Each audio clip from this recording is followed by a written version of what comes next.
पृथ्वी गोल होने के बावजूद इस पर मौजूद समुद्र का पानी अंतरिक्ष में क्यों नहीं गिरता? और पृथ्वी के रोटेट होने के बावजूद हमें उसकी रोटेशन महसूस क्यों नहीं होती? और पृथ्वी ग्रह के नीचे क्या है? यानी यह किस चीज के ऊपर टिकी हुई है? यह सवाल सुनने में भले ही बहुत बेसिक और सिंपल लगे, लेकिन इनके जवाब आपके होश उड़ा देंगे। आज के इस वीडियो में हम आपको पृथ्वी से जुड़े ऐसे ही सवालों के उत्तर देने वाले हैं।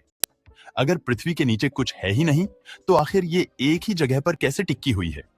इसका सीधा सा कारण है सूर्य का गुरुत्वाकर्षण बल। पृथ्वी सूर्य को 30 किलोमीटर प्रति सेकंड की रफ्तार से चक्कर लगाती है, जिससे इसका ऑर्बिट स्टेबल बना रहता है। हम सूर्य के गुरुत्वाकर्षण बल को देख तो नहीं सकते, लेकिन उसे डिटेक्ट जरूर कर सकते हैं। सौरमंडल में मौजूद हर ऑब्जेक्ट इसी गुरुत्वाकर्षण बल की वजह से अपनी जगह पर टिका हुआ है। अगर आप पृथ्वी के नीचे जाने की कोशिश करेंगे, तो आपको सिर्फ खाली स्पेस मिलेगा। हालांकि बहुत लंबे समय तक चलने के बाद आपको कुछ तारे और आकाश गंगाएं भी दिखाई देने लगेंगी, जो पृथ्वी से करोड़ों प्रकाश वर्ष की दूरी पर मौजूद है। पृथ्वी अपनी एक्सिस पर क्यों घूमती है और ये सूर्य का चक्कर क्यों लगाती है? ये सवाल सुनने में भले ही बहुत मामूली लग सकता है, लेकिन इसका जवाब बहुत ही इंटरेस्टिंग है। आप में से कई लोगों का यह मानना होगा कि पृथ्वी सूर्य का चक्कर ग्रेविटेशनल फोर्स की वजह से लगाती है, जो बिल्कुल सही बात है। लेकिन हमारा सवाल इससे भी थोड़ा डीप है। आखिर हमारी पृथ्वी ने सूर्य का चक्कर लगाना शुरू ही क्यों किया था?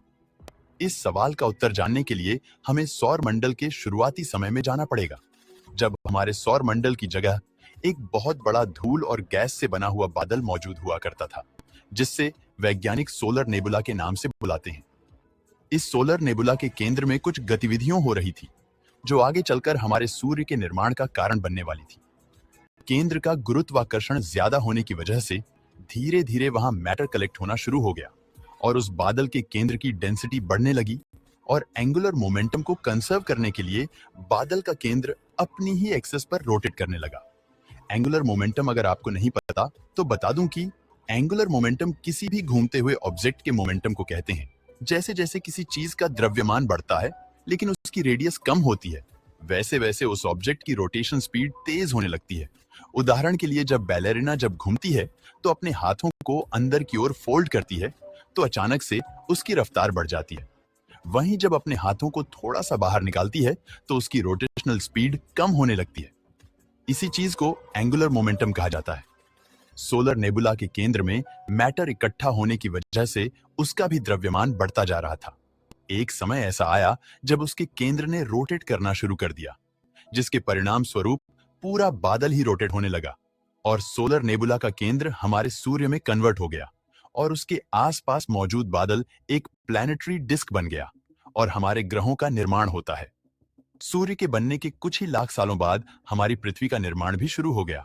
अब क्योंकि इसका निर्माण घूमती हुई प्लैनेटरी डिस्क से हुआ था, इसलिए यह भी सूर्य का चक्कर लगाने लगी। लेकिन क्या आपने कभी यह सोचा है कि आखिर में यह मोशन फील क्यों नहीं होता? पृथ्वी 30 किलोमीटर प्रति सेकंड की रफ्तार से अंतरिक्ष में आगे बढ़ रही है, लेकिन इतनी तेज मूव करने के बावजूद हमें इसकी गति का जरा सा भी अंदाजा नहीं लग पाता। आखिर ऐसा क्यों है? इसका जवाब बहुत ही सिंपल है। हम पृथ्वी के रोटेशन को इसलिए नोटिस नहीं कर पाते क्योंकि यह कांस्टेंट है। आइए इसको एक उदाहरण के जरिए समझते हैं। मान लीजिए आप एक बस में बैठे हैं जो एक बहुत ही स्मूथ रोड पर चल रही है। उस बस की खिड़कियां पर्दों से बंद है, और अगर आपको इस बात की जानकारी ना दी जाए कि वह बस चल रही है, तो आप कभी यह पता नहीं लगा पाएंगे कि आप एक मूविंग बस में हैं। लेकिन क्या हो अगर उस बस की गति को धीमा करने के लिए ब्रेक अप्लाई की जाए या तेज करने के लिए एक्सीलेटर दबाया जाए? ऐसे में आपको छोटे मोटे झटके महसूस होंगे, जिससे आपको यह पता चल जाएगा कि आप एक बस के अंदर हैं। इस पूरी बात का सीधा सा मतलब यह है कि जब कोई चीज लगातार गति पर चल रही होती है, तो उसके मोशन का पता लगा पाना ऑलमोस्ट इम्पॉसिबल हो जाता है। कुछ ऐसा ही हमारी पृथ्वी के साथ भी है। पृथ्वी एक कांस्टेंट स्पीड पर सूर्य का चक्कर लगाती है, जिस वजह से हमें उसके रोटेशन के बारे में पता नहीं चल पाता। हमारी पृथ्वी गोल है, तो उसके निचले हिस्से में मौजूद पानी अंतरिक्ष में क्यों नहीं गिरता? इस सवाल का सीधा सा जवाब है गुरुत्वाकर्षण एस्केप वेलोसिटी। हमारी पृथ्वी का गुरुत्वाकर्षण बल इस पर मौजूद चीजों को केंद्र के नजदीक खींचने की कोशिश करता है। अगर आपको इससे बाहर निकलना है, तो आपको कम से कम 12 किलोमीटर प्रति सेकंड की रफ्तार से ऊपर की ओर बढ़ना पड़ेगा। जब भी किसी रॉकेट या स्पेसक्राफ्ट को अंतरिक्ष में लॉन्च किया जाता है तो उसकी रफ्तार 12 किलोमीटर से ज्यादा ही रखी जाती है ताकि पृथ्वी से बाहर निकलने में कोई भी परेशानी ना हो। इस चीज को विज्ञान की भाषा में एस्केप वेलोसिटी कहते हैं।